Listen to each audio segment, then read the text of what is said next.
ubora wa timu yetu, na bila shaka wameuona ubora wa timu yetu, na hilo ndilo ambalo sisi linatupa faraja na matumaini makubwa. Timu yetu imeongezeka ubora maradufu kweli kweli. Timu yetu ina uwezo mkubwa wa kucheza mpira.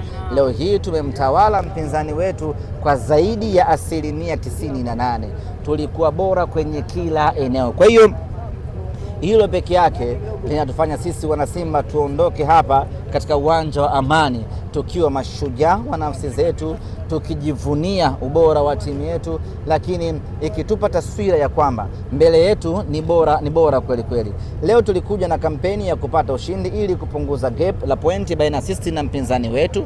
Tumeshindwa kufanya hivyo, lakini kwa aina ya timu tuliyokuwa nayo inatupa matumaini ya kwamba hakuna timu yoyote ya ligi kuu ina uwezo wa kumzuia Simba asipate ushindi. Labda abahatishe tu papatu kama Dodoma Jiji, lakini in terms of football hakuna timu yoyote ya ligi kuu ina uwezo wa kuizuia Simba isipate alama 3.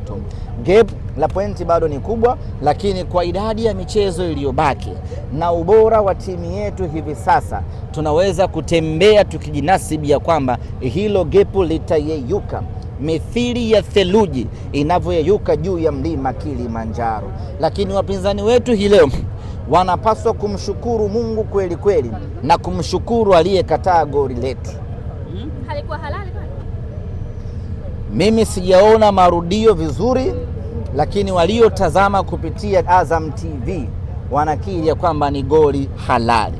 Mimi sina hakika na siwezi kuizungumzia, lakini watu waliotazama kwenye TV wamejiridhisha pasina shaka ya aina yoyote ile kwamba lile ni goli. Sasa hao ni watu pengine wana mizuka yao, ama pengine wana maoni yao, ama wana mapenzi yao, lakini yote kwa yote leo hii wapinzani wetu niseme tu wamekuwa na bahati kweli kweli, wameponea kwenye tundu la sindano. Leo tulikuwa tunawafanya vibaya mno, vibaya.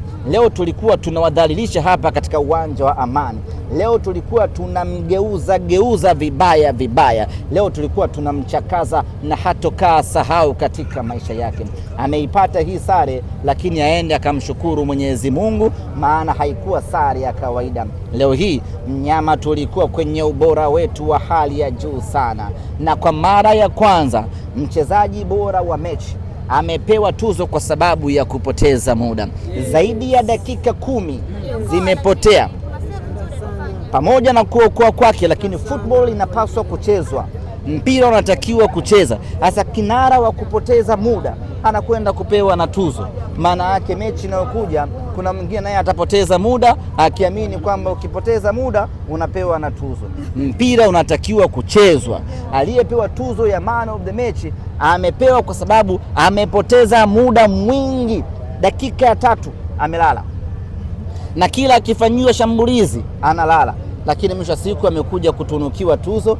Anyway, mamlaka imeona yeye anastahili, lakini hiyo ni dhahiri shahidi ya kwamba hii leo walikuwa kwenye kikaango cha moto na tungewafanya vibaya. Wakati unazungumza unatoka Dodoma pale unasema hizi ndio mechi zetu ambazo huwa tunaenjoy. Watu ni kama wakao na dhihaki. Bila shaka leo wamepata pressure shamba. Nadhani wao wenyewe wataongea. Wasipoongea kwa maneno, lakini nafsi zao zitaongea. Wanajua kitu gani tumewafanya hii leo. Kama kuna mtu atapita mbele, mtu wa nyuma mwiko atapita mbele kujinasua ya kwamba nendeni mkamkague vizuri, lazima kuna mahala kuna shida. Wakiwa nini? Hakuna Pacome, hakuna mchezaji. Sasa hiyo shida zetu sasa. Sasa timu inategemea mchezaji mmoja. Alichokifanya Libase Geye anaitwa MRI. Ni mashine ya kupima umri. Nadhani leo hii wameelewa. Tulivyoambia tumewapa mzee, leo hii wamejua tuliwapa mchezaji wa aina gani. Libase Geye amefanya kazi yake ipasavyo ya kufanya umri, ya kupima umri kupitia mashine ya MRI. Kirefu chake sijui hapo, lakini itakuwa ni Medical Reconstructed Institution. Hamna institution basi ni taasisi ya kupima umri. Kila ni kipimo ambacho anafanywa pia wachezaji. Sasa kwa Libase Geye, yeye ni taasisi. Leo katupimia watu umri. Haya, alikuwa anawachukua na wapindua aliwalaza, umeona mwandishi shuhuda.